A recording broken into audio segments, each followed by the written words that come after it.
you know, like a standard game on Desert Oasis, this amount of forces probably wouldn't be enough to break the Zerg lines, but uh, in this situation where all my opponent has is Zerglings, it could work. Especially if I get this siege tank in play nice and early.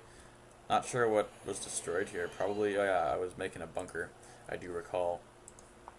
Was trying to make a bunker, so these Zerglings got that SUV kill and that bunker kill. I'm pretty sure bunkers count towards the kill counter, I could be mistaken though.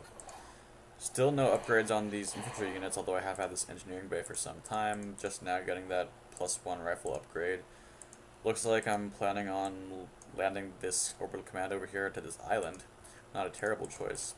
I do have siege tech ready. I'm not matching up with these tanks, however. Just doing that now, it looks like. Probably looking to get a few pot shots off on this mineral line. They don't have vision just yet, so I do have some medevacs in play with a few infantry units aboard. What I need to do is I need to fly these air units over here to complement the siege tanks. Not waiting for them, it looks like. I'm just going to throw a scan down. These siege tanks are going to get a total of 3 drone kills with that scan energy. And now, yeah, I'm just going to move in for the kill.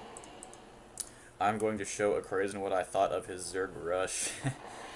And the Terran influence is going to rush in and do what they do.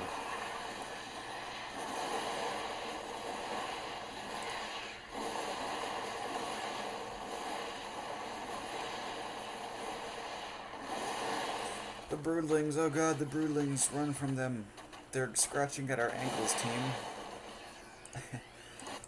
I thought it was funny. Anyway, yeah, at this point I'm a little confused because I was fairly certain that my opponent was going to leave here, but as you can see right now by the minimap, I have not scouted that high yield location.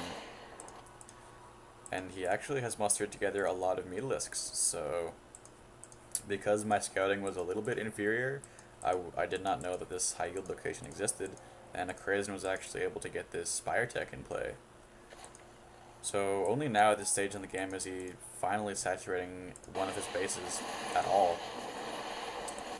But first of all, I do have a decent amount of Marines, so if I can control group them together relatively well, I shouldn't have too much trouble with these Mutalisks, but Acrasin just not making the best use of his APM, only now rallying these Mutalisks together.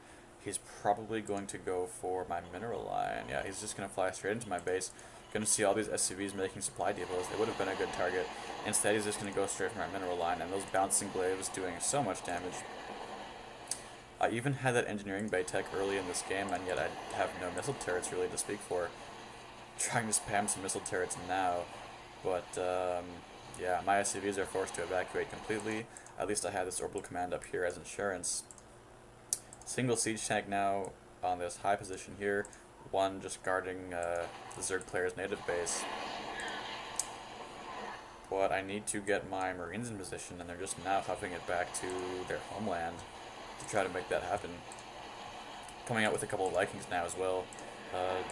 This is just what a flustered Terran player looks like, who has little anti-air, but Acrasin actually forced to back out because I was trying to counterattack this hatchery as his Mutalisks went for my command center. So these Marauders are going to try to take down that Spire because they can't attack air, and here's my main attack group finally coming in to win the day for the Terran player. And yeah, looks like I just won. I actually won using the trigger that you don't see very often. I destroyed all of the opponent's buildings, so Acrasin was fighting tooth and nail to stay in this game with his Mutalisks, but he simply ran out of structures. Thanks for viewing, people, and I will be casting my other placement matches in the future.